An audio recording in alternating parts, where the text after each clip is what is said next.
যারা কথা বলতে জানে। আল্লাহর হাবিব বলছেন মান ক্বালা বিকি সাদাকা, এদের মধ্যে কেবল তারাই সত্য কথা বলে যারা আল্লাহর কোরআন দিয়া কথা বলে। সুবহানাল্লাহ কইতে ইচ্ছা করে না? তার মানে কোরআনের কথা সত্য কথা, কোরআনের ওয়াজ সত্য ওয়াজ। কোরআনের বাইরে যত দল যত নেতা সব হলো বাতিল আর মিথ্যা নেতা। ইন্নাল্লাহা ওয়া মালাইকাতাহু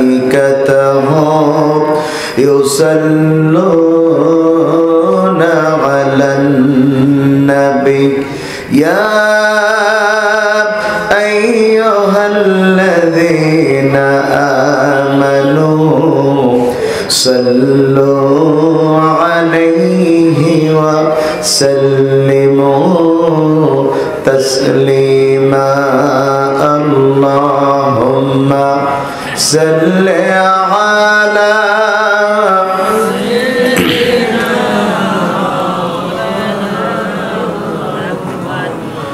وعلى آل سيدنا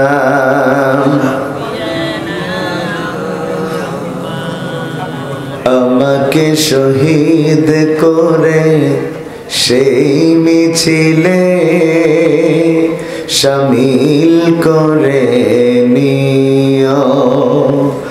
আমাকে শহীদ করে সেই মিছিলে শামিল করে নিও। যেই মিছিলের নেতা কাদের মোল্লা আল্লামা সাইদি, আল্লাহর ছিল যারা অতি প্রিয় শামিল করে নিও। সাইদ কুতুব হাসানুল বান্না সেই মিছিলে হলো গণ্য। কামারুজ্জামান মাওলানা নিজামি সেই মিছিলের সাথী অনন্য। মরণ তো একদিন আসবে জানি, মিনতি তোমার কাছে চির সুখের সেই মরণ আমায় দিও শামিল করে নিও। আমাকে শহীদ করে সেই মিছিলে শামিল করে নিও। আপনারা সকলে কেমন আছেন? যারা আলহামদুলিল্লাহ বললেন না তারা কেমন আছেন? তারাও ভালো আছেন? মাশাআল্লাহ। আমাদের ভালো রেখেছেন কে? যদি জবান আল্লাহ দিয়ে থাকে, খড়সঙ্গবাসী আওয়াজ দিয়ে বলতে হবে আমাদের জবান দিয়েছেন কে? সে আল্লাহর জন্য সবাই মিলে চিৎকার দিয়ে আওয়াজ দিয়ে পড়ছি আলহামদুলিল্লাহ। আমরা পড়ছি রব্বানা লাকাল হামদ হামদান কাসীরান তাইয়িবান মুবারাকান ফীহি। দুরূদ এবং সালাম প্রেরণ করছি বিশ্ব মানবতার মহান আদর্শ আপনার আমার জন্য আল্লাহ তাআলার পক্ষ থেকে প্রেরিত রাহমাত সাইয়্যিদুল মুরসালিন খাতামুন নবিয়্যিন রাহমাতুল লিল আলামিন মুহাম্মাদুর রাসূলুল্লাহ। আজকের এই সুন্দর আয়োজন খড়সঙ্গ দারুল কোরআন নুরানিয়া হাফিজিয়া মাদ্রাসার উদ্যোগে এলাকাবাসীর সার্বিক সহযোগিতায় আজকের মাহফিলে আসতে পেরে আপনারা বেজার না খুশি? কিন্তু আমার আগে সবাই কথা বলছিলেন, আমি শুনছিলাম আপনারা মোটে কণ্ঠে ঠিকঠাক একটু যেভাবে বলেন পাঁচিল পার হচ্ছে না। আপনারা কি বাড়ির কাজকে নিয়ত করে এসেছেন যে কথা একটু কম বলবেন, বাকি কথা বাড়ি যে বাড়ির বিবির সাথে বলবেন নাকি? তাহলে একটু কণ্ঠ কি দেয়া যাবে ইনশাআল্লাহ? আজকের মাহফিলে সভাপতিত্ব করছেন জনাব খান কামরুল ইসলাম, বিশিষ্ট ব্যবসায়ী সমাজসেবক। আল্লাহ তাআলা সম্মানিত সভাপতি মহোদয়কে হায়াতে তৈয়্যিবা দান করুন। সভাপতি সাহেব বেশি দিন বাঁচলে ক্ষতি তো নাই, তাহলে একটু জোরে কর না আমেন। পরিচালনায় আছেন যার ডাকে সাড়া দিয়ে আমার এত দূর আসা, অত্র মাদ্রাসার সম্মানিত মুহতামিম হাফেজ শাহিনুর রহমান, আল্লাহ তার ইলমে আমলে যোগ্যতা বাড়িয়ে দিন। আমার আগে কথা বললেন শাহরুল ইসলাম খান, চমৎকার কথা বলে, আল্লাহ তাআলা তার ইলমে আমলে কণ্ঠে বারাকা দান করুন। প্রধান অতিথির বক্তব্য রাখলেন জনাব মাওলানা কামারুজ্জামান, সুদূর ঢাকা থেকে এসেছেন। আল্লাহ তাআলা আমার প্রিয় ভাইকে আমৃত্যু দিনের খেদমত করার তৌফিক দান করুন। এছাড়া আমন্ত্রিত সকল অতিথিবৃন্দ, সকল ওলামায়ে কেরাম, সকল তাওহীদি জনতাকে নিয়ে আমি আমার আলোচনা শুরু করতে চাই। ভাই আপনারা কিছু শিখতে চান না কিছু গরম কথা শুনে বাড়ি যেতে চান? সবাই বলেন কি করতে চায়? তাফসীর মাহফিল মানে হচ্ছে কি?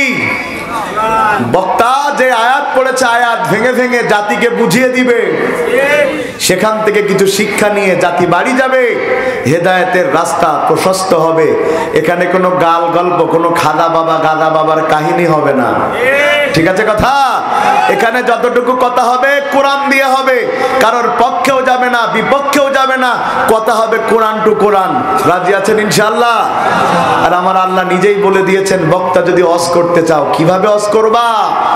এটা কমিটি কেন বলে দিবে? এটা তো আল্লাহ বলে দিয়েছে ১৫০০ বছর আগে, প্রত্যেক বক্তাকে আল্লাহ বলে দিয়েছেন। আমার আল্লাহ বলেন, বক্তা আলোচনা করতে চাও, শ্রোতা আলোচনা শুনতে চাও, আমি আল্লাহ একটা রুলস করে দিয়েছি, সেটা হলো ফাযাক্কির বিল কোরআন। বান্দা যদি ওয়াজ করতেই হয় আল্লাহর কোরআন দিয়া করা লাগবে। হাদিসের রেফারেন্স, আয়াতের রেফারেন্স আল্লাহর হাবিব বলেন, মান ক্বালা বিহি সাদাকা।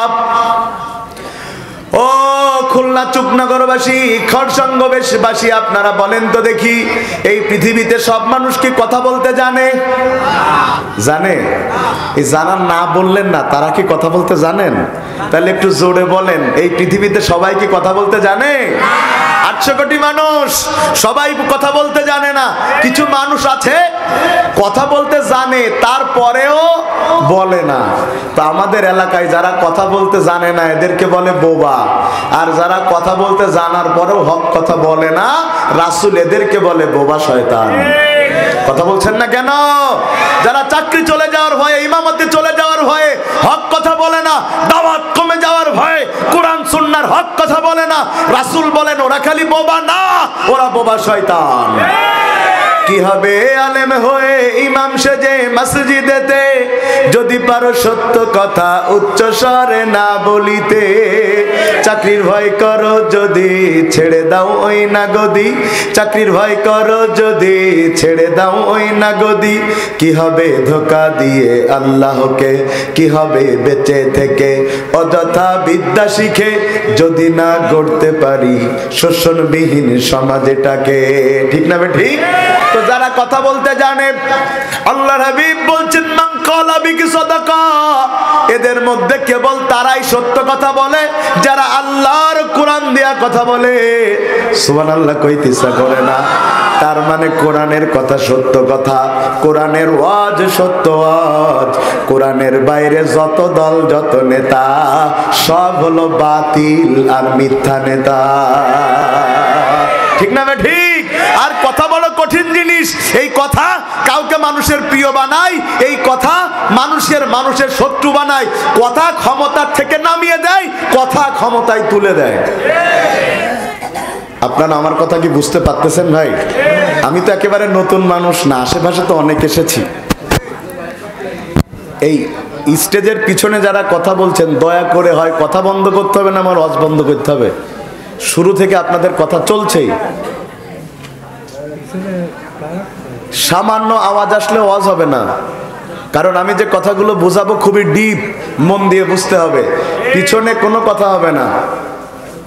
সবাই রেডি আছেন? নারায়ে তাকবীর, নারায়ে তাকবীর। কথা বলা কঠিন জিনিস, কথা মানুষকে ক্ষমতায় নিয়ে যায়, কথা মানুষকে ক্ষমতা থেকে নামিয়ে দেয়। তার সবচাইতে বড় প্রমাণ হলো গত 16 বছর ধরে এই দেশে জুলুম চালানো মহিলা ফেরাউন। 16টা বছর ধরে যা ইচ্ছা তাই বলেছে। এক রাজাকার শব্দ দিয়ে 16টা বছর ধরে রাজনীতির নামে ব্যবসা করেছে। কথা বলছেন না কেন? আরে পোলাপান কোটার আন্দোলন শুরু করলো, উনি ভুল করে বলে ফেললো সব রাজাকারের বাচ্চা। একটা শব্দ সারা দেশে আগুন তৈরি করলো। হাটে ঘাটে মাঠে যেই ভার্সিটিতে সারা বছর স্লোগান দিয়েছে, একটা দুইটা হুজুর ধরো, সকাল বিকাল নাস্তা ধরো, তারা পর্যন্ত স্লোগান দিতে শুরু করলো, তুমি কে আমি কে। এক শব্দে গোটা দেশ উত্তাল হয়ে গেল। মহিলা ফেরাউন দেশ ছেড়ে পালাতে বাধ্য হলো। আল্লাহর কসম, ও যদি জানতো এক রাজাকারের বাচ্চা শব্দ বললে ওর ক্ষমতা চলে যাবে, জীবনেও বলতো না। এক শব্দে ক্ষমতা চলে গেছে। আর একজন সারা দেশের মানুষের কাছে বর্তমানে হৃদয় কেড়ে নিয়েছে, সেটাও কথার জন্যে। তার নাম ডাক্তার শফিকুর রহমান। কি তার কথার স্টাইল! যদিও আমি রাজনৈতিক কথা অতটা বলি না, বোঝানোর জন্য বলছি। তার কাছে সাংবাদিকেরা প্রশ্ন করলো, সবাই বলতেছে আওয়ামী লীগকে আর এদেশে রাখা হবে না, ক্ষমতায় আনা যাবে না, নির্বাচনে দেয়া যাবে না, আপনি কি চান আওয়ামী লীগ নির্বাচনে আসুক? কি উত্তর দিচ্ছে দেখেন। আমি উত্তর শোনার পরে টাসকি খেয়ে আধা ঘন্টা কথা বলতে পারি নাই। উনি উত্তর দিচ্ছে, আল্লাহ কি কথা তার! আমি কোনো দলের ডিপেন্ড করছি না, বোঝাচ্ছি। উনি বলছে আওয়ামী লীগ নিজেই তো নির্বাচন কখনো চায়নি, এই জন্য 14তে 18তে 24-এ তারা নির্বাচনের নামে দিনের কাজ রাতে করে ফেলেছে। তারা তো নিজেই নির্বাচন চায় না, তো যারা নির্বাচন চায় না তাদেরকে জোর করে নির্বাচনে আনা মানে জুলুম করা। আর আমরা আওয়ামী লীগের ওপরে নির্বাচনে এনে জুলুম করতে চাই না। আমি বক্তব্য শুনে কিছুক্ষণ চিন্তা করলাম, কি মেধা আল্লাহ তারে দিয়েছে। কথা বলো কঠিন জিনিস, এই কথাই মানুষ আপন হয়, এই কথাই মানুষ পর হয়ে যায়। আমি মনে হয় ওয়াজ আপনাদের বোঝাতে পারছি না। তাইলে পিছনের ভাইরা কথা করছেন না কি জন্য? ও কাহা পিছনের ভাইরা কি জেতা আছেন না মরি গেছেন? আর ওই কর্নারে সব ইয়াংরা বসেছে চাদর টাদর গায়ে দিয়ে, ওরা সারা রাত চ্যাটিং করে কথা বলবে, তো ওয়াজে মোটে কবে না আজকে। নারায়ে তাকবীর। তাও মুখ বন্ধ, আয় হায়। আবার পানও চাবাইতে আছে আমার ছোট ভাই, একটু জোরে কর না, নারায়ে তাকবীর। আপনারা যত আওয়াজ দিবেন আমার তত ওয়াজ করতে ভালো লাগবে। তাইলে আমরা বুঝলাম কথা কঠিন জিনিস, ঠিক কিনা বলেন? তবে সবচাইতে মানুষ বেশি জাহান্নামে যাবে কথার কারণে। সবচাইতে মানুষ জাহান্নামে যাবে কিসের কারণে? কথার কারণে। আল্লাহ তাআলা আমাদেরকে সত্য কথা বলার তৌফিক দান করুন। আমরা আজকে কথা বলার নিয়ত করেছি কোরআনুল কারীমের 20 নাম্বার সূরা। সূরার নাম সূরাতুত তাহা। বলেন কত নাম্বার সূরা? সূরার নাম কি? সূরাতুত তাহা। দুইটা অক্ষর ত আর হা, যেটার অর্থ আল্লাহ ছাড়া কেউ জানে না। তবে তাহা বলতে মুহাম্মদুর রাসূলুল্লাহকেও বোঝানো হয়েছে। আমরা যে আয়াত পড়লাম সে আয়াতের অর্থ করে নেওয়া যাক। 124 থেকে আল্লাহ বলছেন, মান আ'রাদা আন যিকরি, যারা আমার জিকির থেকে মুখ ফিরায় নেবে, ফাইন্না লাহু মাঈশাতান দানকা, আমি তার জীবনকে সংকুচিত করে দিব। ওয়া নাহশুরুহু ইয়াওমাল কিয়ামাতি আগমা, আর আমি তাকে হাসরের দিন অন্ধ করে তুলব। ক্বালা, সে বলবে, রব্বি, হে আমার রব, লিমা হাসারতানি আগমা, কেন আজকে হাসরের দিন আমাকে অন্ধ করে তোলা হলো? ওয়াকাদ কুনতু বাসীরা, অথচ আমি দুনিয়াতে চোখওয়ালা ছিলাম, আমি দুনিয়াতে দেখতে পেতাম। আল্লাহ বলবে, ক্বালা কাযালিকা আতাতকা আয়াতুনা ফানাসিতাহা, আজকে তোমার অবস্থা হয়েছে এই কারণে, কারণ তোমার কাছে যখন কোরআনের আয়াত গিয়েছিল তখন তুমি কোরআনের আয়াত থেকে মুখ ফিরিয়ে নিয়েছিলে। ও কাযালিকাল ইয়াউমা তুনসা, আজকে আমি আল্লাহ তোমার দিক থেকে মুখ ফিরিয়ে নিয়েছি। আয়াতের অর্থ কি বোঝা গেল? আলোচনায় ঢোকা যাক। ভাই, মানুষ দোষ না করলে আল্লাহ কখনো কাউকে শাস্তি দেয়? জোরে বলেন, দেয়? এ তো দুনিয়ার বিচারকদের মতো না যে টাকার বিনিময়ে বিচারের রায় পাল্টে যায়। আল্লাহকে আলাইসাল্লাহু বিআহকামিল হাকিমিন, আল্লাহর চাইতে ভালো বিচারক আর কেউ হতে পারে?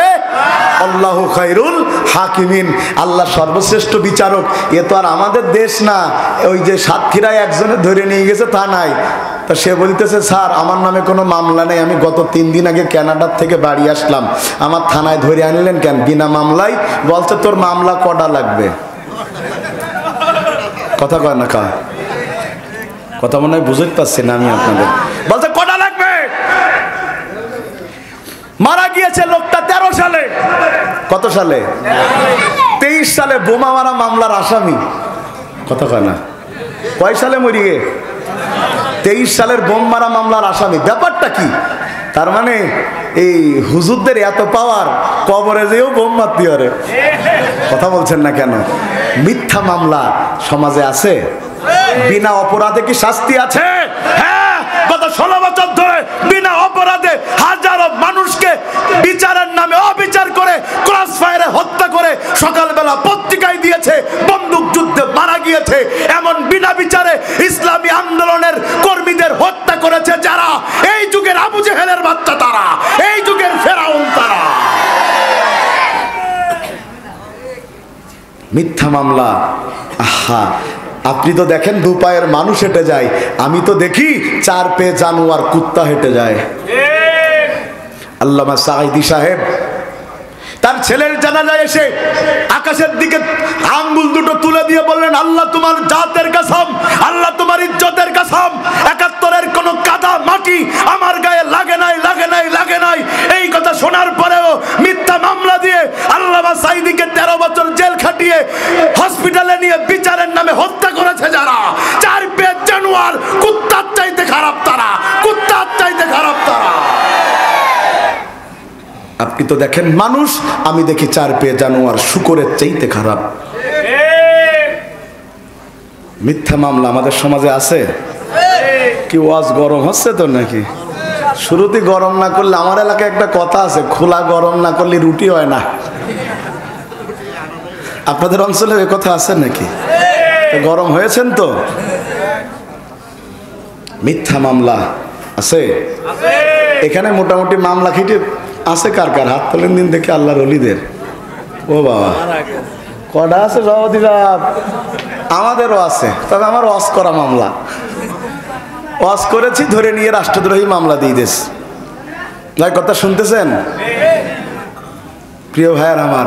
তাইলে আমরা বুঝলাম দুনিয়ায় মিথ্যা মামলা আছে, মিথ্যা বিচার আছে, মিথ্যা ফাঁসি আছে, কিন্তু আল্লাহ অন্যায় বাদে কাউকে শাস্তি। তো আল্লাহর পাক রব্বুল আলামিন মানুষকে অন্ধ করে তুলবে, জীবন সংকুচিত করবে বিনা অপরাধে? অপরাধ আছে। অপরাধ কি? আমার আল্লাহ বলছেন, আমানা গারাদা আন যিকরি, তার অপরাধ হচ্ছে সে আমার জিকির থেকে মুখ ফিরিয়ে নিয়েছে। যদি এই কাজ না করত তাহলে আমি তার জীবনকে সংকুচিত করতাম না, আমি আল্লাহ তাকে অন্ধ করে তুলতাম না। তাইলে তার দোষ হচ্ছে সে আল্লাহর জিকির থেকে মুখ ফিরিয়ে নিয়েছে। কি থেকে? জিকির থেকে মুখ ফিরিয়ে নিয়েছে। তার মানে সকাল সন্ধ্যা সুবহানাল্লাহ আলহামদুলিল্লাহ বলে নাই। অর্থ এটা বলে নাকি আমার তাহেরি ভাইয়ের মতো জিকির মুর্শিদ, কথা কয় না, বোধহয় মুর্শিদও বলে নাই বলে আল্লাহ তাকে অন্ধ করে তুলবে না। শুধু এটা নয়, জিকিরের মোটামুটি কোরআন হাদিস দিয়ে 47টা অর্থ পাওয়া যায়। কয়টা? জোরে কয় না, কয়টা? তবে মৌলিক অর্থ হলো 5টা। মৌলিক অর্থ কয়টা? এই মৌলিক 5টা কাজ থেকে যারা নিজেদেরকে গুটায়ে ফেলবে, আল্লাহ তাদেরকে এই মামলার আসামি করে দুনিয়ার জীবনকে সংকুচিত করে দেবে, হাসরের দিন অন্ধ করে তুলবে। তাইলে জিকির করে না বলে আল্লাহ এই কাজগুলো করবে। তাহলে জিকিরের অর্থ 5টা। এই 5টা যদি আমরা বুঝি তাহলে মামলা বুঝতে পারবো। কথা কি বোঝাতে পারছি আমি আপনাদের? তাইলে প্রথম আসেন আমরা জিকির মানে জানার চেষ্টা করি। জিকিরের প্রথম অর্থ হলো সালাত। জিকিরের প্রথম অর্থ কি? সালাত মানে কি? সালাত মানে কি? নামাজ। যদি কেউ নামাজ থেকে নিজেরে ফেরায় নেয় তাহলে আল্লাহ তার জীবনকে সংকুচিত করে দিবে, আল্লাহ তাকে অন্ধ করে তুলবে। এটা তো পরের ব্যাপার, কিন্তু কিছু নগদ শাস্তি আছে যদি কেউ সালাত না পড়ে। আমার আল্লাহ বলেন, ইযা নুদিয়া লিস-সালাতি মিন ইয়াউমিল জুমআ ফাসাগাউ ইলা যিকরিল্লাহ। জুমার দিন হলে তোমরা জিকিরের দিকে দৌড়াও। জুমার দিন আমরা মসজিদে যেয়ে কি পড়ি? কথা কয় না, কি পড়ি? অন্যদিন জোহরের নামাজ কয় রাকাত? হ্যাঁ, জুমার দিন দুপুরবেলা কয় রাকাত পড়েন? কেন? ওই খুতবার মর্যাদার কারণে আল্লাহ 2 রাকাত নামাজ রুখসত করে দিয়েছেন। অথচ অধিকাংশ মানুষ খুতবার শেষে যেয়ে বারবার ঘড়ি দেখে। কথা কয় না কা? খুতবা শোনেন আপনারা? কই শোনেন?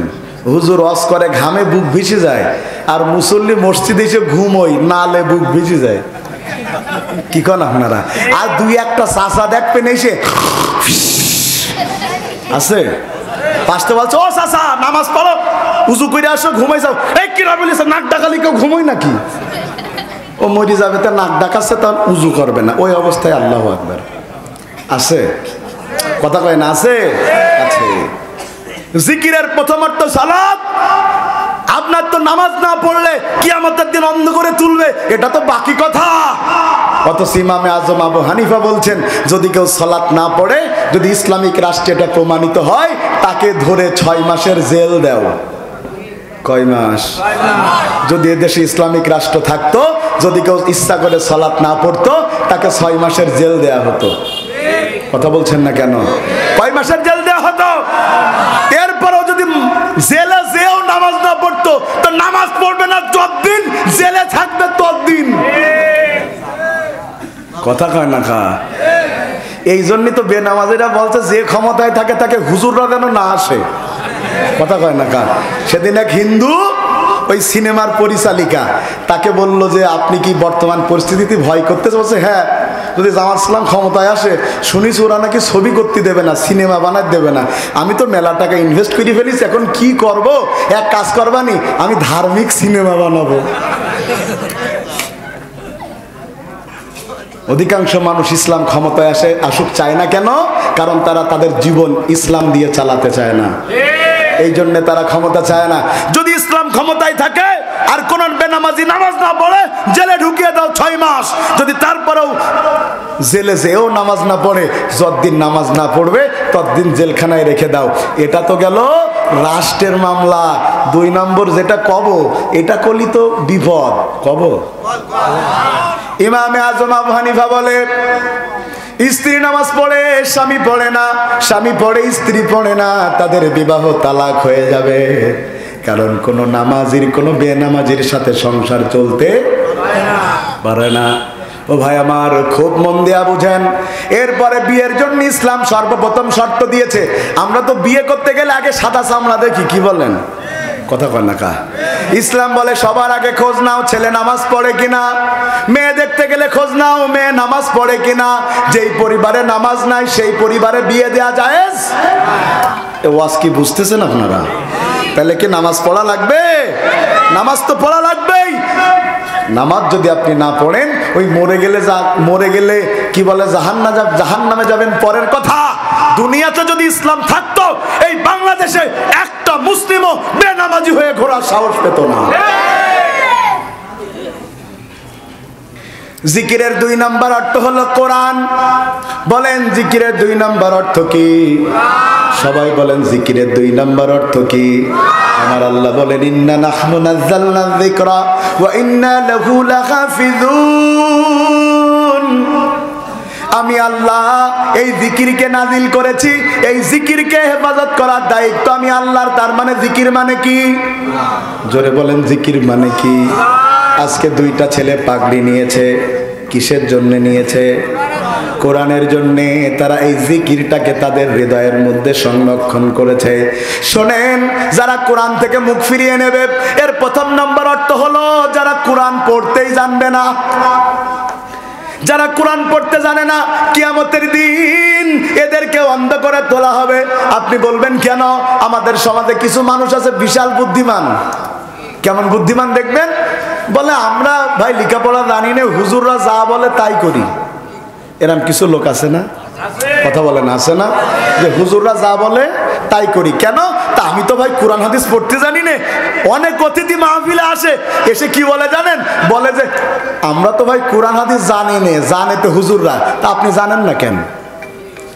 এই যে কোরআন জানেন না, আবার গর্ব করে বলছেন। এর অনেক পিছনে এই ফোনটা দেখো তো কে দিচ্ছে। ও ভাই আমার, কোরআন যারা পড়তে জানে না, কিয়ামতের দিন অন্ধ করে তোলা হবে। কারণ আল্লাহ তাআলা বান্দার জন্য সবচাইতে মূল্যবান যেই জিনিস পাঠিয়েছে সেটার নাম কোরআন। কথা বলছেন না কেন? সবচেয়ে মূল্যবান জিনিসের নাম কি? এই গোটা পৃথিবীর চাইতেও কোরআনের দাম বেশি। কথা ঠিক? কোরআন পড়তে জানে না, এই জন্য তাকে অন্ধ করে তোলা বলা হবে, অথচ বান্দা সব জানে, সব পারে, খালি কোরআন পড়তে শেখে না। আর আমাদের দেশের মানুষ যদি জিজ্ঞেস করি কোরআন কি ভালোবাসেন, বলছে জীবনের চেয়ে বেশি কোরআন ভালোবাসি। আর ছেলেকে পড়ায়, ইংলিশ টিচারের দেয় 5,000, আরবি টিচারের দেয় 500। কথা কয় না, কথা করছে না। তা আপনি অঙ্ক টিচারের কত দেন? কয় 4,000। হুজুরির কত দেন? 50 টাকা, 10 মাস বাকি। সাইদ গিলি বলে এই কোরআন পড়িয়ে টাকা নিয়ে যাবে, কোনে লেখা আছে? কথা করছেন না কি জন্য? প্রথম নম্বর হলো কোরআন পড়তে জানে না। শুনেন, কোরআন পড়তে জানি না এই কথা বললে আল্লাহ তো মাফ করবেই না, বরং কিয়ামতের দিন কোরআন পড়তে না পারার একটা মামলা আপনার নামে দিয়ে আপনাকে জাহান্নামে ঢুকিয়ে দেওয়া হবে। কোরআন পড়তে পারি না বলে হুজুররা যা বলে তাই করি, দলিল ছাড়া গ্রহণ করি, এটা ইসলামে গ্রহণযোগ্য নয়। ধরে নেন আমার ঢাকায় 5 কাঠা জমি আছে। ক কাঠা? নেই বলো ভাই, অজের জন্য বলছি। 5 কাঠা ঢাকায় জমি থাকা মানে তো 5 কোটি টাকার মালিক, ব্যাপারই আলাদা। নেই বুঝছি। তা আমি বললাম আমি ওই আমার 5 কাঠা জমি বিক্রি করে দেব। জনগণ জানতে চাইলো কত টাকা করে কাঠা। আমি বললাম মাত্র 50,000। অথচ ওখানে কাঠার দাম 1 কোটি। ভাই ওই জমি কিনতে কি খালি ঢাকার লোক যাবে? খরসঙ্গর লোক যাবে না? কথা করছে না কি জন্য? শুধু যাবে তাই না, যেদিন দেখা যাবে আমি ওই জমি কেনার জন্য টাকা নেব, দেখা যাবে আমার বিশাল একটা জনসভার মাঠ করা লাগবে। কথা বলছেন না কেন? কথা কি বুঝাতে পারছি ভাই? যদি 5 কোটি টাকার জমি 2.5 লাখ টাকায় পাওয়া যায়, কি ডানা যাবে? যার টাকা নেই ও দেখবেন আশা সমিতিতে টাকা তুলে নিয়ে যাবে। কথা বলছেন না কেন? নিয়ে যেয়ে টাকা এইভাবে নাড়াবে, বলবে হুজুর আমারটা নেন, আমারটা বেশি চকচকে, এই সোনালী ব্যাংকের, এই ইসলামী ব্যাংকের। আমি বললাম দেখো তোমাদের টাকা ঠিক আছে, আমার জমির মাপ যোগ ঠিক আছে, বাড়ি করার জন্য রাজুকের অনুমতি সব আছে, খালি একটুখানি সমস্যা হইলো দলিল ঠিক নেই। ওই জমি কেনার জন্য কিডা কিডা থাকবেন? একটু হাত তোলেন দিন দেখি। কেউ থাকবেন? সবাই যখন চলে যাচ্ছে, লেখাপড়া না জানা লোকটার বললাম চাচা তুমি তো লেখাপড়া জানো না, তোমার দলিল ঠিক হোক আর ভুল হোক তোমার তাই কি, আমি যা করবো তো তাই। ও তখন বলতেছে শোনো অত পাগল আমি না। কথা করছেন না কি জন্য? কেন চাচা? বলে দলিল ভুল না ঠিক, আমি লেখাপড়া জানি না, পড়তে পারি না, ঠিক আছে, সমস্যা কি? কিন্তু শাহরুল ইসলাম খান তো পড়তে জানে। কথা করছে না? ওর কাছে নিয়ে যে বলবো হুজুর দলিল ঠিক আছে কিনা, হুজুর যদি সবকিছু যাচাই বাছাই করে জমি জমার আইন সংক্রান্ত বিষয়ে বলে জমি ঠিক, তাইলে কিনবো, নাই কিনবো না। পড়তে জানি না বলে টাকা কি পানিতে ফেলবো? অথচ বান্দা জান্নাতে 5 কাঠা জমি কিনতে চায়, দলিল ঠিক আছে কিনা বোঝার জন্য কোরআন পড়তে চায় না। বলে হুজুর যা করে তাই। তাই হুজুরের কাছে এই সেটা কোনোদিন তো বললেন না যে হুজুরের অর্থটা একটু বলে দেন তো। শোনেন, পাগলামো করে শেখ হাসিনা হওয়া যায়, কিন্তু জান্নাত পাওয়া যায় না। ভাই আমার ওয়াজে মনে হয় আপনাদের রাগ হচ্ছে মনে হয় ভাই। তাহলে কি কোরআন পড়া শিখবেন আপনারা? বলেন ইসলামের সর্বপ্রথম কোন বিষয় ফরজ হয়েছে? মাশাআল্লাহ, বলেন কি? ইকরা। ইসলামের নামাজ, রোজা, হজ, যাকাত সবার আগে ফরজ হয়েছে কোরআন শেখা। সুতরাং কোরআন যে পড়তে জানে না সে আল্লাহর প্রথম ফরজকে লঙ্ঘন করেছে, আর আল্লাহর প্রথম ফরজকে লঙ্ঘন করে আল্লাহর জান্নাত আশা করা যায় না। এবার যারা কোরআন পড়তে জানেন না শিখবেন তো? এখন তো খালি হাত না পাও তুলে দেবেন দেখাত বললি, কিন্তু বাড়ি যেয়ে শিখবেন না। হাত তোলার দরকার নাই, কোরআন শিখতে রাজি আছেন? 2 নাম্বার, কোরআন পারে কিন্তু কোরআনের অর্থ পারে না। কোরআন থেকে মুখ ফিরানোর 1 নম্বর অর্থ কোরআন পড়তে, কথা বলে না, কোরআন পড়তে। 2 নম্বর, কোরআন পড়তে জানে কিন্তু অর্থ জানে না। আমাদের দেশে তো ভাই শুধু কোরআন পড়লি ওরে খুশি, কারি বাসেদের তেলাওয়াত পড়ি কেন্দ্রে শেষ, আর ওই তেলাওয়াতের অর্থ করে আল্লামা সাঈদীর জীবন শেষ। কথা মনে হয় বুঝাতে পারছি না ভাই। আমি যেদিন আল্লামা সাঈদী সাহেব মারা গেলেন, জানা যায় তো গিয়েছিলাম, পরের জুমা সব মসজিদে পুলিশ লোক পাঠাইছিল না যেন সাঈদী সাহেবের জন্য দোয়া করা না হয়? কথা বলছেন না? পাঠাইছিল না? আমার মসজিদে তো ভাই ওই দিন গোয়েন্দা সংস্থার লোকে ভরে গেছে, কারণ বলতেছে কেউ যদি দোয়া না করে ঘাত তারা করবেই।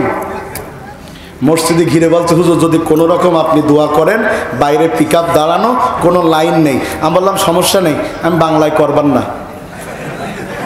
ওরা তো বুঝতে পারিনি আরবিতি ভাই, বাংলায় জানা বলা যায়, আরবিতি একেবারে ফেরাউন নমরুদ বানিয়ে জাহান্নামের চৌরাস্তায় বসিয়ে থুয়ে বলতেছি, ও বলতেছে আমেন আমেন, যেটা আমার ধরার জন্য পাশে বসা, বলতেছে আমেন।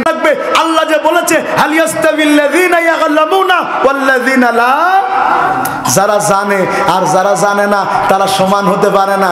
যারা কোরআন জানে আর যারা কোরআন জানে না তারা আল্লাহর দরবারে জীবনেও সমান হতে পারে না। ইমাম সাহেব ভাই, আপনাদের কষ্ট হচ্ছে না তো ভাই? এইভাবেই কিছু কথা বলবো ইনশাল্লাহ বোঝার জন্যে। ইমাম সাহেব বাজারে গেছে বেগুন কিনতি, কি কিনতি, হঠাৎ করে বউ ফোন দিয়ে বলতেছে, শোনো কি করছ? বেগুন কিনছি। বলছে বেগুন তো কিনবা আর 5 কেজি গরুর গোস্তও কিনবা। স্বামী বলতেছে, মাসে বেতন পাই 5,000, 5 কেজি গোস্তের দাম জানিস তুই? বলতেছে, শোনো তুমি 5 কেজি যদি নাও পারো তাও কেজি 3 কেন। হঠাৎ করে বছরে বকতেছে আর কি। তখন বউ বলছে, দেখো গরুর গোস্ত কিনাই লাগবে, কারণ আমাদের মেয়ে দেখার জন্য ঘটক ফোন দিয়েছিল, ছেলে পক্ষ আসতেছে, তো ওরা তো গোটা 20 লোক আসতেছে, 3 কেজি গরুর গোস্তের নিচে হবে না। এই পিছনে যারা হাঁটাহাঁটি আর কথা কথি চাও তাদের সামনে ধরে আনবানে।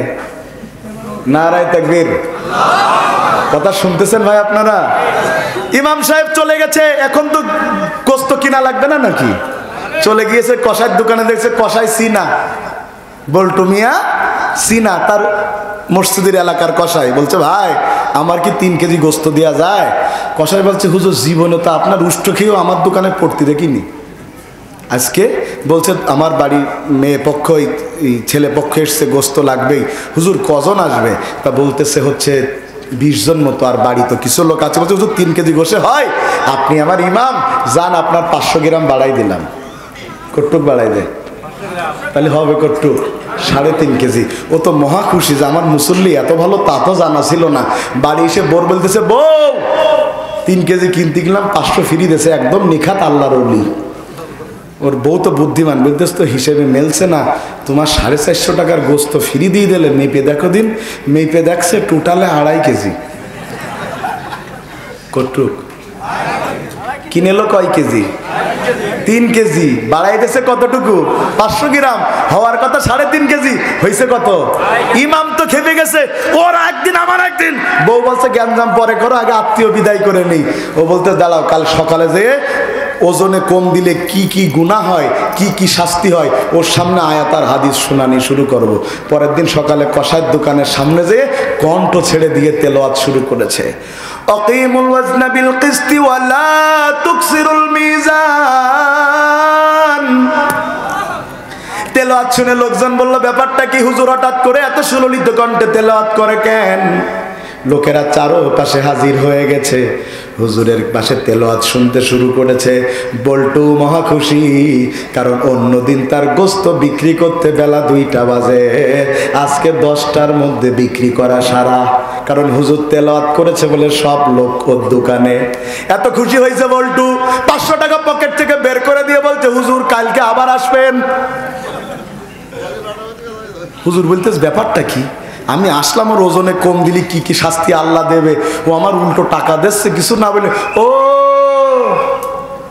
আমি যে আরবি বলিছি হত ছাড়াতে একটাও বুঝিনি, কালকে এসে বাংলা বলা লাগবে। কথা কি শুনতেছেন? পরের দিন এসে বলতেছে, কষায় তোমার কাছে এসে গতকাল গত পরশু দিন গোস্ত কিনলাম, 1/2 কেজি বেশি দেওয়ার নাম করে আরো 1/2 কেজি কম দিয়ে 3.5 কেজির জায়গায় 2.5 কেজি দিয়েছো। ও কষাই, তুমি যে ওজন কম দিয়েছো গোটা জাতিকে তো জানাবো, আর আল্লাহ তোমার কিয়ামতের দিন এইটার কারণে শরীরের গোস্ত কেটে আমারে পরিশোধ করাবে। কষাই বলতে, গতকাল আর আজকে তো মিলতে না। যখন বুঝেছে, এই কষাই, এই হুজুর, সেই রামদা নিয়ে হুজুর তারা শুরু করি। হুজুর বলতে, গতকাল যার আরবি বললাম আজ তার বাংলা বললাম, গতকাল যার আরবি বললাম আজ তার বাংলা বললাম। গতকাল টাকা দিলে আজকে মারতে কেন? ভাই সাতক্ষীরার ভাষায় বলছে আর কি, বোঝা যাচ্ছে মারছে কেন? তার মানে বোঝা যায় যতক্ষণ অর্থ না বোঝে ততক্ষণ যখন হুজুর ভালো, যখন সঠিক তাফসির করে তখন হুজুর খারাপ। এদেশে যদি আল্লামা সাঈদী কোরআনের সঠিক তাফসির না করতো, তার আজকে ফাঁসির মঞ্চে যাওয়া লাগতো না। যদি তিনি খানকা খুলে বসতেন, তার চাইতে বেশি মুরিদওয়ালা পীর বাংলাদেশে আর একটাও খুঁজে পাওয়া যেত না। এক নাম্বার, কোরআন পড়তে জানে না। বলেন, কোরআন পড়তে। আর দুই নাম্বার, কোরআন পড়তে জানলেও অর্থ জানে না। তিন নাম্বার, কোরআন পড়তেও পারে, কোরআনের অর্থও জানে, কিন্তু কোরআন কায়েমের আন্দোলন করে না। একটু জোরে ঠিক বলা দরকার ছিল, কথা ঠিক।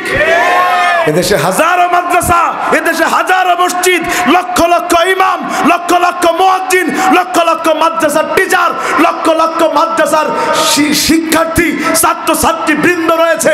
তারপরেও এদেশে আজকে ইসলাম কায়েম হয় না কেন? সবচাইতে বড় কারণ, কোরআন জানা লোকেরা বাতিলের কাছ থেকে দালালি খাওয়ার জন্য কোরআনের আন্দোলনকে ছেড়ে দিয়েছে। বরং কিছু হুজুর তো বলতে বলতে, দালালি করতে করতে চরম শিখরে পৌঁছে যে সাবেক প্রধানমন্ত্রীকে বলতেছে, আপনি জান্নাতি মানুষ। কথা কয় না কা? আন্দোলন নাই।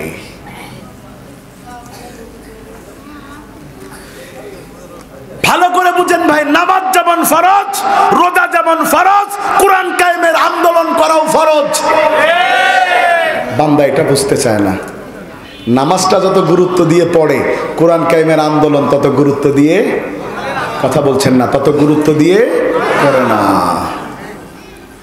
আবার তাদের একটু বুদ্ধিও বেশি, কথা কয় না কা? তাদের বুদ্ধি কি? তারা বলে মাদ্রাসা চালাতে হয় তো সবার সাথে মিলে চলতে হয়, মসজিদে ইমাম সবার সাথে মিলে চলতে হয়। এত সুন্দর অজুহাত দিয়ে 16 বছর বাতিলের সাথে দালালি করতে করতে মা পন্ত বানিয়ে ফেলে। কথা বোঝেননি বোধহয়, কথা ঠিক ঠিক। আন্দোলনে ছিল না। ও ভাই ভালো করে বুঝেন, ও ভাই ভালো করে বুঝেন, ও ভাই ভালো করে বুঝেন। এদেশে এমন একটা অবস্থা, আপনি কোরআনকে দিয়ে দেশে মৃত করে রাখা হয়েছে। এদেশে কারোর বাপের নামে কথা বললে তার বিরুদ্ধে মামলা হয়, তাকে ফাঁসি দেওয়া হয়, কিন্তু কোরআনের বিরুদ্ধে কথা বললে তার কিচ্ছু হয় না, বরং দলের বড় পদ পায়। কথা বলছেন ঠিক কিনা? কথা ঠিক ভাই। আপনারা মনে হয় রাগ করছেন আমার কথায় ভাই। কোরআনের আন্দোলন করা যাবে ভাই ইনশাল্লাহ। কোরআনের আন্দোলন মানে কি? আমার সভাপতি সাহেবকে ক্ষমতায় বসানো, আমার হুজুরদের ক্ষমতায় বসানো না, বরং কোরআন দিয়ে সমাজ চলবে এই পরিবেশ তৈরি করা। এখানে দল মেটার নয়, বরং ইশতেহার মেটার। কোরআন কায়েমের আন্দোলন করা যাবে ভাই ইনশাআল্লাহ। কোরআন কায়েমের আন্দোলন করা যাবে ইনশাআল্লাহ। কোরআন কায়েমের আন্দোলন আমি স্পষ্ট করে বলছি, গত 54 বছরে যেই সুযোগ আসেনি বাংলাদেশে, সেই সুযোগ এখন এসেছে। এদেশের প্রত্যেক আলেম ওলামা, প্রত্যেক ইমাম, প্রত্যেক মুয়াজ্জিন, প্রত্যেক পীর, প্রত্যেক মুরিদ, সব ইসলামওয়ালারা যদি একটা কাতারে দাঁড়িয়ে যেতে পারে, আল্লাহর কসম এবার আর কেউ কোরআনের আন্দোলনকে দামিয়ে রাখতে পারবে না, দামিয়ে রাখতে পারবে না। কিন্তু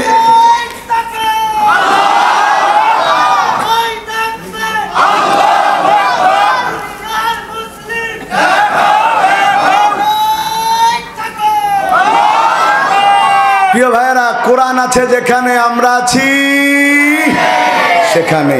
তাইলে আমরা 2 নম্বরে জানলাম, জিকিরের 2 নম্বর অর্থ হলো কোরআন, আর কোরআনের অর্থ হলো কোরআন ছেড়ে দেওয়ার 3টা ব্যাখ্যা। একটা, কোরআন পড়তে জানে না, পড়তে পারলেও অর্থ জানে না, অর্থ জানলেও কোরআন কায়েমের আন্দোলন করে না। এই 3টা দোষ যাদের মধ্যে থাকবে তাদের জীবনকে আল্লাহ কি করে দেবে? 3 নম্বরে জিকিরের 3 নম্বর অর্থ আমার আল্লাহ নিজেই কোরআনুল কারীমের মধ্যে করে দিয়েছেন। জিকিরের 3 নম্বর হচ্ছে রাসূলের আদর্শ। সুবহানাল্লাহ বলেন। ও ভাইয়েরা আমার, রাসূলের আদর্শ বড় কঠিন জিনিস, এটা অনেকে ক্লিয়ার করে বুঝে না। আমি একটু বোঝাই আপনাদেরকে। এই আমার মুখে দাড়ি কার আদর্শ? একটু জোরে কর না, কার? আমার মাথায় টুপি কার আদর্শ? আমার গায়ে পাঞ্জাবি কার আদর্শ? কোন ইমাম যদি দাড়ি না রেখে মসজিদে ইমামতি করতে যায়, করতে দিবেন? যদি শার্ট গায়ে দিয়ে যায় করতে দিবেন? এমনকি মাথায় টুপি না থাকলেও তাকে ইমামতি করতে দেয় না। অথচ যারা দাড়ি টুপির জন্য এত কাতর, ওই একই মানুষগুলো রাসূলের আদর্শ দিয়ে ব্যক্তি, পরিবার, সমাজ, রাষ্ট্র চলুক, তারা সেটা চায় না। আমি মাঝে মধ্যে উদাহরণ দিয়ে থাকি রাসূলের আদর্শ কেমন মানা লাগবে। যদি আমি আপনাদের প্রশ্ন করি, রাসূল আপনারা নামাজ পড়েন কার তরিকায়? কথা কন না, কার তরিকায়? কারণ আল্লাহ বলেছেন সল্লু কামা রাআইতুমুনি উসাল্লি, নামাজ পড়ো সেইভাবে যেইভাবে রাসূলকে পড়তে দেখো। কথা কি ঠিক? রাসূলের তরিকায় নামাজ না পড়লে নামাজ হয় না। রাসূলের তরিকায় খানা না খাইলে খানা, খানা একেবারে হালাল জিনিস, কিন্তু বিসমিল্লাহ বললেন না, খাওয়া হালাল না হারাম? রাসূলের তরিকায় খাওয়া, রাসূলের তরিকায় পড়া, কিন্তু রাসূলের তরিকায় রাসূলের আদর্শের নেতা না মানা, তার মানে রাসূলের আদর্শ না মানা। কথা মনে হয় বোঝাতে পারি নাই। ধরে নেন আপনি আওয়ামী লীগ করেন, কি করেন? এখানে আওয়ামী লীগ করা যদি বলি কারোর হাত তোলেন, ভয়তে তো তুলবেন না, আগে হলি তুলতো।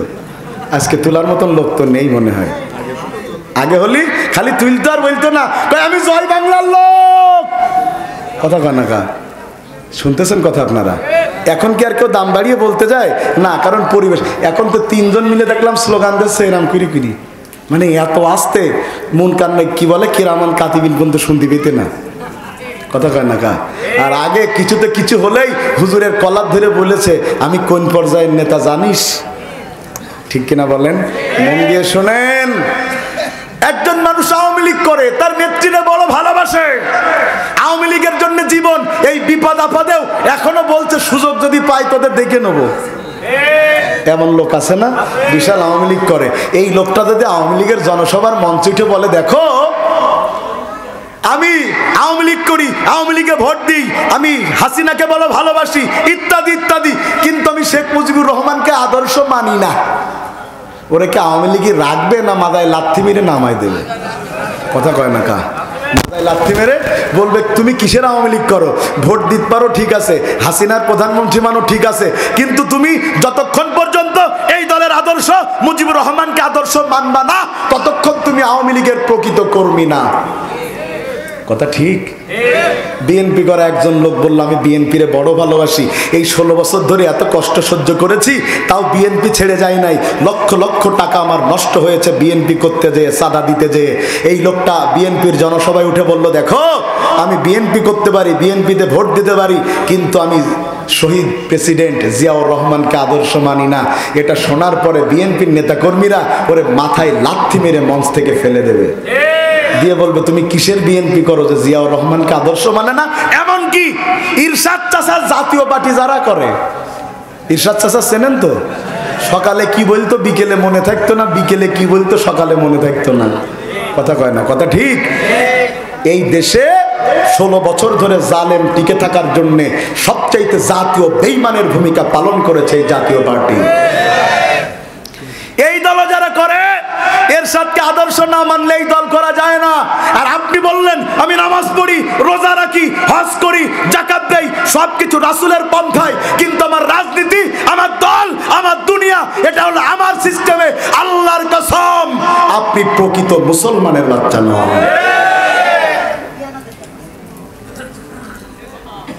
তাইলে আমরা যেটা বুঝলাম, রাসূলকে আদর্শ মানতে হবে সব জায়গায় না, সব জায়গায় না, কিছু কিছু জায়গায়। তাহলে জোরে বলেন কয় জায়গায়? আরো জোরে বলেন কয় জায়গায়?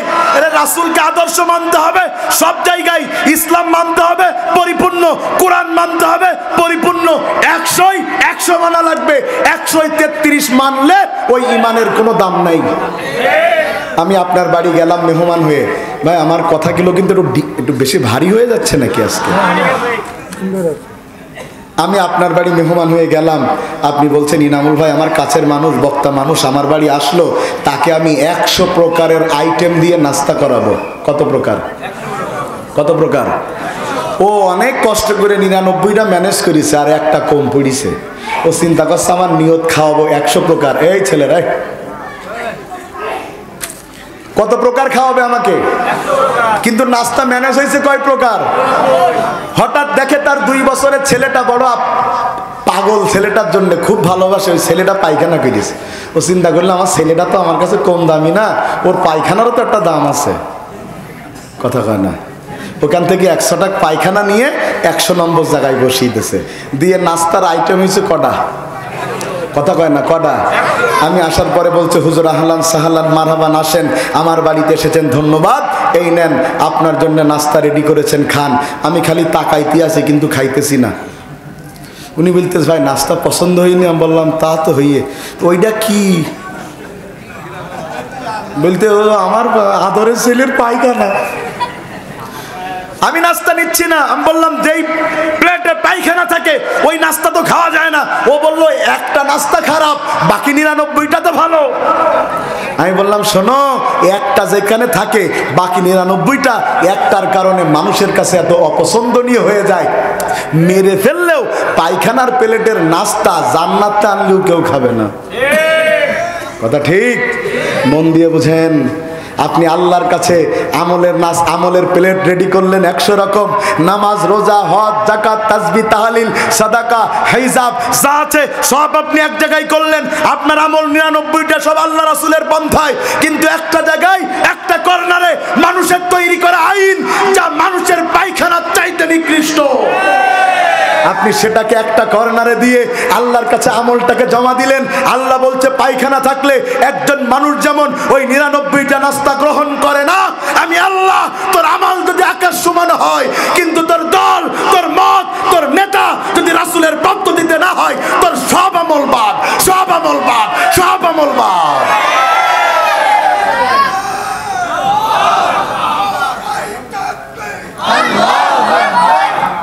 বোঝা লাগবে এই কথাগুলো, কিন্তু ভাই গবেষণা করা কথা। কথা বোঝা যাচ্ছে তো? খুব মন দিয়ে বোঝেন।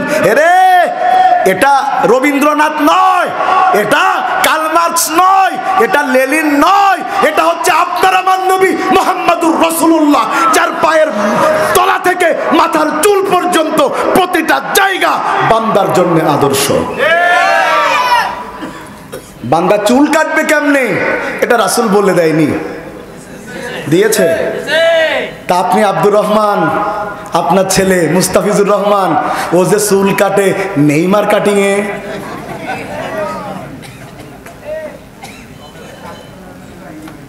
ভাই রাগ করতেছেন মনে হয়। ভাই রাসূল বলেছে, যেই সিস্টেমে রাসূল পর্দা করতে বলেছে, আপনার মা বোন সে সিস্টেমে করতেছে না। এখন পর্দাও একটা স্টাইল। এমনি জামা পড়লে যত না তাকাইতো, এত স্টাইলের বোরকা, বোরকা সারি ধার দিয়ে আয়না লাগানি। কথা করছেন না কেন? ছোট ছোট আয়না,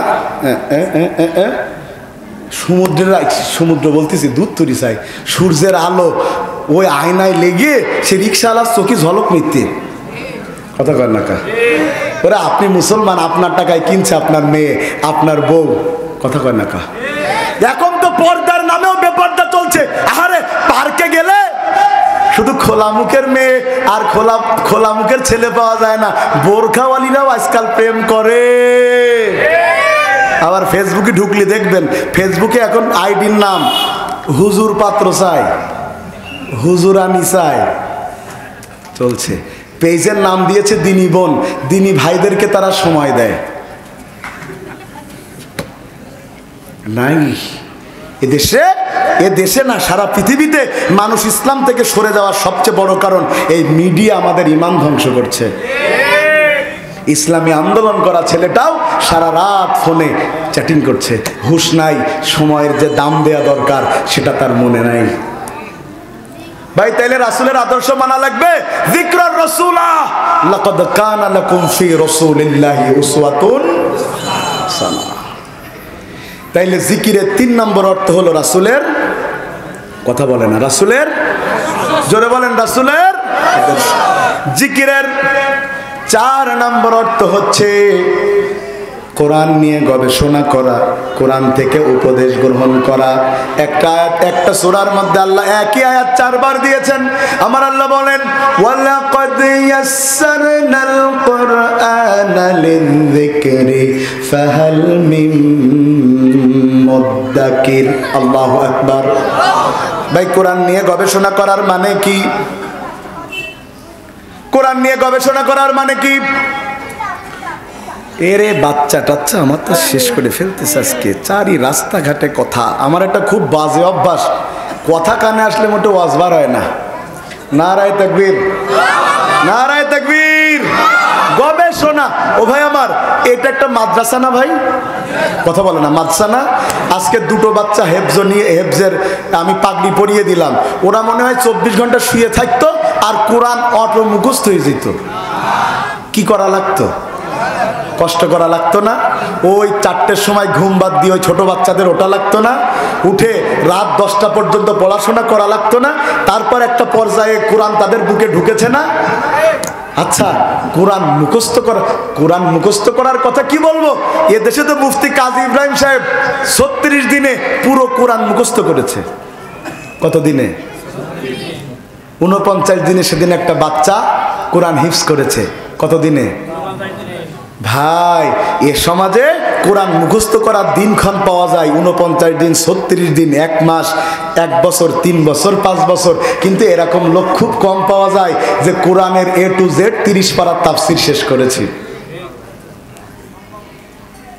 পাওয়া যায় না। আমাদের কোরআন নিয়ে গবেষণা নাই। আমরা তো শুধু আমাদের মাসলাও একটা নির্দিষ্ট জায়গায়, আমরা তো ইসলামের সব জায়গা কেমনে চলবে জানতে চাই না। আমার কাছে সবচেয়ে বেশি ফোন আসে যে এই বিষয়ে, সেটা হলো হুজুর রাগ করে বউ তালাক দিয়ে ফেলিছি। রাগ করে, কথা বলে না, রাগ করে। তা আমি বললাম কিডা বোর ভালোবেসে তালাক দেয়? একটা লোক দেখা যে বোর বলতেছে আই লাভ ইউ, তুমি তালাক। কেউ এ কথা বলে? কথা বলেন, এ কথা বলে? তা কি বলে? গাঞ্জামের এক পর্যায়ে তালাক দেয়। আপনি আমার কাছে তালাকের মাসলা জিজ্ঞাসা করলেন, অথচ আমি আজ পর্যন্ত একটা লোক পাই নাই যে আমার কাছে ফোন দিয়ে বলেছে ভাই আমি এই মালটা এইভাবে কিনেছি, কিভাবে বিক্রি করলে হালাল হবে। এ প্রশ্ন কেউ করে না। বরং সুদখোর। আল্লাহ, আমার এলাকায় একজন সুদ খায়, তা আমি সেলুনে চুল কাটাচ্ছে আর সে এসে বড় বড় গল্প দিচ্ছে। তা আমি বললাম তো চাচা সুদ খাওয়াটা বাদ দাও। তা বলতে সুদ খালি কি হয়? আমি বলছি গুনাহ হয়। বলতেছে আমি একটা মানুষের উপকার করছি আর আমার গুনাহ হবে? আল্লাহ তো পাগল না তোমাদের হুজুরদের মতন। আমার বলতেছে আল্লাহ তো,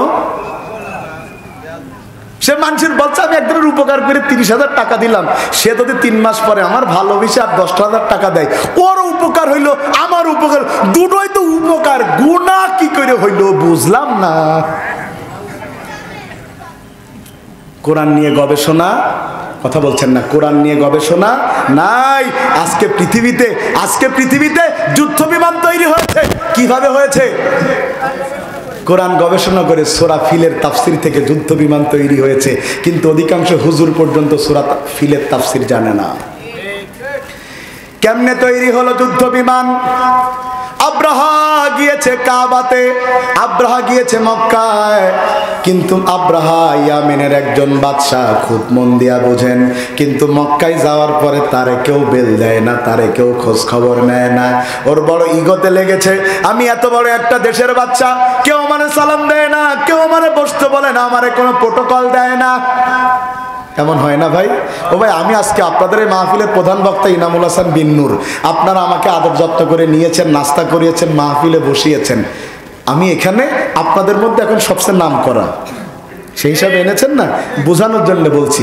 এখন এখানে যদি আমি না এসে মিজানুর রহমান আজহারি আসতো, ইনামুল বলে যে একটা লোক আছে তা কারণ মনে থাকতো? কথা বলে না, মনে থাকতো? হয়তো স্টেজের পাশে চেয়ারে পর্যন্ত আমি ঠেউ পাতাম না। কথা ঠিক তো? যেই কাবায় পৃথিবীর বড় বড় পরশক্তিরা যায়, সেখানে আব্রাহার মতো ছোট একটা রাষ্ট্রপ্রধানের কেউ বেল দেয় না, কিন্তু ওর তো ইগোতে লেগেছে, কেন আমারে বেল দেয় না? ও বলছে দাঁড়া, তোদের কাবার মতন আমি একটা কাবা বানাবো। রাগ হয়ে গেছে, কিন্তু এত বড় রাজনীতিবিদ এটা বুঝে না, আসল আর নকল কোনোদিন এক হয় না। আমার মায়ের চাইতে সুন্দরী 1 কোটি মহিলাকে আমার মা বানালে আমার আসল মায়ের সমান হবে না। কথা ঠিক। এদেশের আসল বক্তা, এদেশের আসল বক্তা আল্লামা সাঈদী। এদেশের হাজারো তাসুরের নকল বক্তা, আমাদের মতো লাখো বক্তা ওয়াজ করতে পারে, কিন্তু সব বক্তার বক্তব্য এক জায়গায় করলেও আল্লামা সাঈদীর 1 মিনিটের বক্তব্যের সমান হবে না। কারণ আসল আর নকল কোনোদিন এক হতে পারে না। এদেশে যারা আমরা তাফসির করি সব আল্লামা সাঈদী সাহেব থেকে সহযোগিতা। আব্রাহা নতুন কাবা বানাচ্ছে, এই কথা শুনতেছেন আপনারা?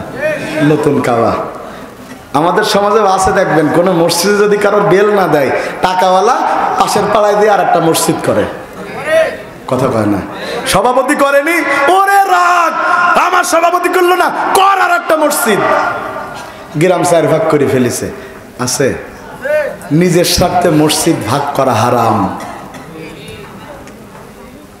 ভাইরা আমার, নতুন কাবা পুরনো কাবার চাইতে আরো সুন্দর করে আকর্ষণীয় করে বানিয়েছে।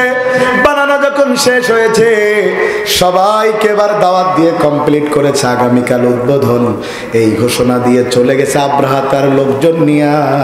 রাতের বেলা কুরাইশ যুবকেরা ঘুমিয়ে আছে, সবার মধ্যে পেট ব্যথা শুরু হয়েছে, সবাই ঘর থেকে বের হয়েছে পায়খানা করবে তাই। কিন্তু কে বা কারা তাকে যেন টানতেছে নতুন কাবার দিকে। সুবহানাল্লাহ কয় না কা? রাস্তা দিয়ে বের হয়েছে, একজনের আর একজনের সাথে দেখা হয়। কই যাও? কয় পায়খানা করতে যায়। কোথায় পায়খানা করতে যায় নিজেরাও জানে না। কাবার কাছে তারা হাজির।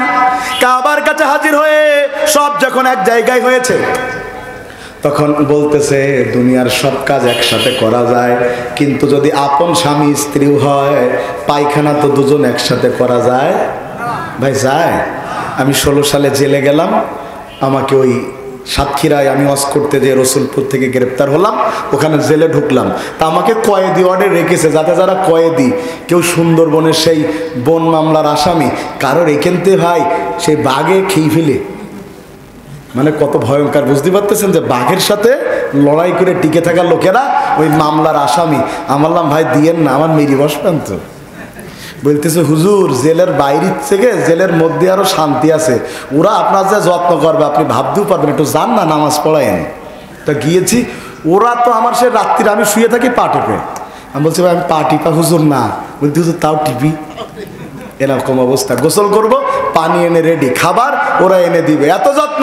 তা যখন আমি ওখানে ছিলাম তো নামাজ পড়তাম, ওদের অনেকে নামাজি হয়ে গেল, প্রায় 56-57 জন নামাজি হয়ে গেল। তো আমি নামাজ পড়াই, আমি উঠি তাহাজ্জুদের সময়, উঠে নিজে আগে ফ্রেশ হয়ে ওদের ডেকে দিই। এবার ওই বাকি 2 জন পায়খানায় ঢোকে, বাকিরা সব লাইন দিয়ে দাঁড়িয়ে থাকে। মাঝে মধ্যে যার চাপ বেশি লাগে, দাঁড়ার লোক বলে এ ভাই তোর পায়ে দুটো ধরছি বেরো। ভিতরের লোকটা বলে এ ভাই একে ভাত থুয়ে উঠে যাবো, ক্লিয়ার না করি তো হবে না। এত চাপাচাপি, তারপরেও 2 জন লোক একসাথে পায়খানা করতে পারে না। ওরা বলছে কি করা যায়, কেউ অন্ধকার রাত তো টেনশন নাই, এই নতুন কাবার বারান্দা ছাদ আশেপাশে যত জায়গা যেখানে চান্স পাবি সেখানে পায়খানা করবি। পুরো ঘর পায়খানায় বুড়ি দেশ। পায়খানা করা শেষ, হঠাৎ একজন চিল্লি বলতেছে এ বড় ভাই সবাই যে পায়খানা করতে বসে যাও, পানি কেউ আনি যাও। ইস পানি আনেনি তো কি করা যায়? বলছে নতুন কাবার কোনা কাঞ্চি যা আছে সব ঘষে টিস্যু বানাই ফেলো। কথা শুনতেছেন? এখন খালি নিচে নিচে পায়খানা না, একেবারে ওয়ালে একেবারে কোনা কাঞ্চি যা আছে সব পায়খানায় ভরা। সকালবেলা উদ্বোধন করতে সাবরা তার লোকেরা বাউন্ডারিতে ঢুকার আগেই দেখতেছে উৎকট গন্ধ। কি হয়েছে যাও গোয়েন্দারা দেখে আসো। গোয়েন্দারা গিয়েছে দেখতে, বলতেছে ও বাদশা আব্রাহা তুমি উদ্বোধন করার আগে কাল রাতে কারা জানি উদ্বোধন করিয়া লাইছে, একেবারে সমান করে ফেলেছে। বাদশা বলছে তার মানে কি? বলছে কারা যেন পায়খানা করেছে। বাদশা বলছে বুঝতে পেরেছি, যতদিন আসল কাবা থাকবে ততদিন নকল কাবার কোনো দাম নাই। কথা ঠিক না? ঠিক। যতদিন আসল কাবা থাকবে তারে মারা লাগবে। এ জাতির লোকের আমি আপনাদের কথা একটা কথা স্পষ্ট করে বলে দেয়, আমি বারবার সাঈদী সাহেবের নাম কেন করি। সাঈদী সাহেব তাকে ফাঁসি দিতে পারেনি, হসপিটালে নিয়ে চিকিৎসার নামে হত্যা করেছে। কেন জানেন? কারণ সাইদি সাহেব কে যত না আওয়ামী লীগের লোক ভয় পাইতো, তার চাইতে বেশি ভারত আল্লামা সাইদিকে ভয় পেত। ওরা জানে এই মানুষটা যদি বের হয়, এই মানুষটা যদি বের হয়, ভারতের আধিপত্যবাদের বিরুদ্ধে তারা রুখে দাঁড়াবে। তাকে হত্যা করিয়েছে, কিন্তু আল্লাহর কি খেলা, গোটা জাতিকে আমার আল্লাহ ভারত বিরোধী বানিয়ে দিয়েছে। গোটা জাতি ভারত বিরোধী হয়ে গেছে। ভারত এখন বলতেছে বাংলাদেশ দখল করবে। শুনে রাখো, এটা ৭১ সালের বাংলাদেশ নয়, এটা ২৪ সালের বাংলাদেশ। স্বরাষ্ট্রমন্ত্রীকে দেখাচ্ছে পুলিশ, একজনরে গুলি করি, ৪ জন দাঁড়িয়ে যায়, কয়জনরে মারবো?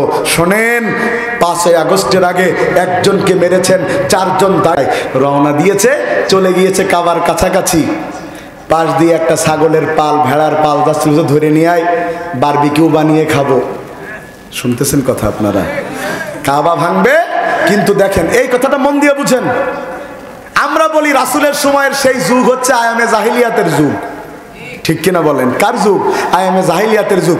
ওই সময়টাই কেউ যুদ্ধ করতে গেলে অনুমতি নিত, কারোর বাড়ি ভাঙতে গেলে অনুমতি নিয়ে যুদ্ধের ডাক দিত, একেবারে মুখোমুখি যুদ্ধ হবে। আর গত 16 বছর আমাদের বাংলাদেশ আয়ামে জাহিলিয়াতের চাইতে খারাপ ছিল। ইসলামী আন্দোলন করার অপরাধে একজন ছাত্রকে ধরে নিয়ে ওই রাতের বেলা মাঠের পাশে ফেলে ক্রস ফায়ারে হত্যা করে গুম করে দেয়া হতো। আজও তার পরিবার জানে না ছেলেটা বেঁচে আছে নাকি মরে গেছে। আপনি কি বলছেন? এরপরেও যারা বলে আগেই ভালো ছিলাম, আছে নাই বলা লোকেরা? যারা বলবে আগে আস্তে করে ধরবেন, 10 বছর আয়না ঘরে রেখে দিয়ে জিজ্ঞেস করবেন কি নাম ছিলে, একটু জিজ্ঞেস করবেন আগে ভালো ছিলে। আগে ভালো ছিল তারা, বাজার করে খেত না যারা। বাজারে যেত, এই আলু দে, এই বেগুন দে, ইলিশ মাছটা দে, টাকা চালি, চিনিস আমার কথা কয় না। এখন যে নিজের টাকায় কিনা লাগছে, তো কথা তো ঠিক, ওরা আগেই ভালো ছিল। আব্রাহা চলে গেছে, বলছে ডাক দাও কাবার মুতাওয়াল্লি, কি তার নাম? কয় আব্দুল মুত্তালিব, তারে ডাকো। আব্দুল মুত্তালিব এসে হাজির হয়েছে। আব্দুল মুত্তালিবকে বলতে, আব্দুল মুত্তালিব বলতেছে আমাকে কেন ডাকা হলো? এবার বাদশা আব্রাহা বলতেছে আমরা কাবা ভাঙতে যাব, তোমাদের কি, তোমরা কি প্রতিরোধ করবা নাকি ছেড়ে দিবা? আব্দুল মুত্তালিব ডাক দিয়ে বলে আব্রাহা, ও আব্রাহা, কাবার কথা বাদ দাও, তুমি যে আমার গরু ছাগল ধরে আনিসাও সে কটা ফেরত দাও। আব্রাহা বলতেছে কি জাত, কাবা ভাঙবো সেদিকে কোনো খেয়াল নেই, তোমার কাছে কাবা সে গরু ছাগলের দাম বেশি? বলছে দেখো গরু ছাগলের মালিক আমি, তাই গরু নিয়ে আমার চিন্তা, ছাগল নিয়ে আমার চিন্তা, আর কাবার মালিক যে, সে তার কাবা নিয়ে চিন্তা করবে। সুবহানাল্লাহ কইতে ইচ্ছা করলো না। মানুষ যেটা ভাবে আল্লাহ তার উল্টা করে। আরে মানুষ তো চাইতে পারে না, আল্লাহ যা দেয় মানুষ চাইতে পারে না। গোটা জাতি বললো দফা 1 দাবি 1, শেখ হাসিনার পদত্যাগ। আল্লাহ কয় তোদের চাওয়া এত ছোট কেন? আমি খালি পদত্যাগ করাবো না, অপমানিত করে দেশ ত্যাগ করতে বাধ্য করে দেব। আপনাদের চাওয়া খালি পদত্যাগ, আল্লাহ করে দিয়েছে কি? দেশ ত্যাগ। কার চাওয়া বড়? অমাকারু অমাকার আল্লাহ। ও বলছে সেই কথা, তাইলে চলো এক কাজ করি। কি করি? কাবা ভাঙা শুরু করি। সামনে এগোচ্ছে, হাতি আর এগোয় না। হাতিরে এত মারে, হাতি পশ্চিম দিকে এগোয় না, হাতি পূব দিক দিলে দৌড়চ্ছে, কিন্তু পশ্চিম দিকে যাচ্ছে না। সুবহানাল্লাহ বলবেন না? আমি এদেশে একজন মানুষ চিনি, নাম তার আব্দুল গফফার, যিনি মারা গিয়েছেন। লেখাপড়া না জানা মানুষ, ক্লাস 5 পাস। ওই যে ভাঙাড়ির দোকানে কাজ করতেন, ও ভাই, ভাঙাড়ির দোকানে পড়তে পড়তে মাওলানা মওদুদীর লেখা একটা বই সেই ভাঙাড়ির সাথে এসছে, শুনতেছেন? উনি বই পড়তে শুরু করলেন, এত ভালো লাগলো, পিছনের পৃষ্ঠায় লেখা আমাদের প্রকাশনের আরো বই, সেই বইগুলো ম্যানেজ করলেন, করে এই মানুষটা এত বেশি পড়তে পড়তে ইসলামী আন্দোলনের কর্মী হয়ে গেলেন। এত বেশি লেখাপড়া করলেন এই মানুষটা। পরবর্তীতে উনি বিশ্ববিদ্যালয়ের টিচারদের টিসিতে বক্তব্য রাখতেন, শুনতেছেন? এই মানুষটা ৭১ সাল পরবর্তী তাকে যখন মেরে ফেলার জন্য অর্ডার করা হয়, তাকে চলন্ত ট্রাক থেকে ফেলে দিয়েছে, কোনো ক্ষয়ক্ষতি ছাড়া আল্লাহ তাকে বাঁচিয়ে দিয়েছে। তাকে পোড়ানোর জন্য এতবার চেষ্টা করেছে, পুড়িয়ে মারতে পারে নাই। এই বাংলাদেশের জ্বলন্ত ইতিহাস। যদি ঈমান কারোর ঠিক থাকে, আল্লাহ তাকে বাঁচায়। आज भी हो इब्राहिम का इमा पैदा आगे कर सकती है एक अंदाजे गुलिस्ता पैदा। आज যদি হয় কারোর মাঝে ইব্রাহিমের ঈমান বিদ্যমান, এখনো অগ্নিকুণ্ড হয়ে যেতে পারে একটা সুশোভিত ফুলের বাগান। ঠিক না ঠিক? হঠাৎ খেয়াল করলো আকাশে মেঘ, আসলে মেঘ না, ছোট্ট ছোট্ট পাখি। পাখিটার নাম কি? এটা তো ভুল কথা। আলাম তারা কাইফা ফাআলা রাব্বুকা বিআসহাবিল ফিল। ভালো করে খেয়াল করেন। ওয়ারসালা আলাইহিম তায়রান আবাবিল। আবাবিল মানে কিন্তু আবাবিল পাখি নয়, তায়রান আবাবিল মানে হলো ঝাঁকে ঝাঁকে পাখি।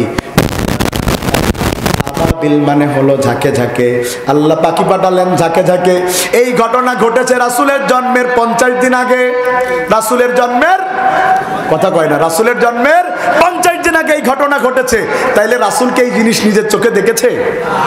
অথচ আল্লাহ বলছেন আলাম তারা কাইফা ফাআলা। ও নবী, আপনি কি দেখেন না রাসূলের জন্মের আগে যে এই ঘটনা ঘটলো, সেই ঘটনা নিয়ে আল্লাহ রাসূলকে জিজ্ঞাসা করছেন, রাসূল আপনি কি দেখেন নাই? তাফসীর তাইলে কি দাঁড়ালো? রাসূলের জন্মের আগের ঘটনা, যেটা আল্লাহ তাআলা স্বপ্নের মাধ্যমে আমার রাসূলকে দেখিয়ে দিয়েছে। পাখিগুলো এসেছে, এবার মুখে একটা পাথর, দুই পায়ে দুইটা পাথর। মুখে একটা কথা বলে না, মুখে একটা পাথর, দুই পায়ে দুইটা পাথর মারতে শুরু করেছে। ঠিক যেইভাবে যুদ্ধ বিমান থেকে এক এক করে বোমা ফেলাতে শুরু করে দেয়, তারা সূরা ফিল থেকে তাফসীর করে যুদ্ধ বিমান তৈরি করেছে। আর আমরা সেই যুদ্ধ বিমানের বোমা আমাদের শরীরে আঘাত হয়ে আমরা শহীদ হয়ে যাচ্ছি। আজকে মুসলমানদের করুণ পরিণতির বড় একটা কারণ, আমরা কোরআন নিয়ে গবেষণা করি নাই। বন্ধুগণ আমার, তাইলে যদি কেউ জিকির থেকে মুখ ফিরায় নেয়, তার মানে যদি কেউ নামাজ থেকে মুখ ফিরায় নেয়, কোরআন থেকে মুখ ফিরায় নেয়, রাসূলের আদর্শ থেকে মুখ ফিরায় নেয়, কোরআন গবেষণা থেকে মুখ ফিরায় নেয়। 5 নম্বরে হচ্ছে যদি কেউ আল্লাহর জিকির মানে আল্লাহর স্মরণ, ফাযকুরুনি আযকুরকুম, যদি কেউ আল্লাহর স্মরণ থেকে মুখ ফিরায় নেয়, আমার আল্লাহ বলছেন আমি তাদের জন্য জীবনকে সংকুচিত করে দিব। জীবন সংকুচিত মানে কি? খুব মন দিয়ে বুঝেন। জীবন সংকুচিত মানে কি, এটা খুব মন দিয়ে বুঝতে হবে। খেয়াল আছে সবার? নাই, খেয়াল নাই। খেয়াল আছে ভাই? 5 তলা বাড়ি মানে জীবন শান্তি, কথা কয় না। এসি রুম মানে জীবন শান্তি। 5 কোটি টাকার গাড়ি মানে জীবন শান্তি না। এই জীবন সংকুচিত কাকে বলে? এবার একটু শুনেন। আমার আল্লাহ কোরআনে বলছেন, কুল লা ইয়াস্তাবিল খাবিস ওয়াত তাইয়্যিব ওয়ালাউ আযযাবাকা কাসরাতুল খাবিস ফাত্তাকুল্লাহ ইয়া উলিল আলবাব। আমার আল্লাহ বলছে, ও নবী আপনি বলেন, পবিত্র আর অপবিত্র কখনো এক হতে পারে? জোরে বলেন, পবিত্র আর অপবিত্র কখনো এক হতে পারে? তবে হারাম জিনিস, অপবিত্র জিনিস চকচক করে বেশি। মানুষ জান্নাত ছেড়ে দিয়ে ওই চকচকে জীবনের প্রতি এমন ভাবে মোহান্বিত হয়ে যায়, মানুষ জান্নাতের চাইতে দুনিয়াকে বড় মনে করে। কথা ঠিক? জীবন সংকুচিত করবে কিভাবে, এবার সেটা বোঝেন। আপনাদের এই রাস্তার নাম কি? এই রাস্তাটার নাম কি? গ্রামের নাম খরসঙ্গ রাস্তা। ভাই আপনাদের খেয়াল আছে আমার দিকে? নারায়ে তাকবীর। একটুখানি মন দিয়ে বুঝেন উদাহরণটা, এত গুরুত্বপূর্ণ উদাহরণ, একটু মন দিয়ে শুনেন।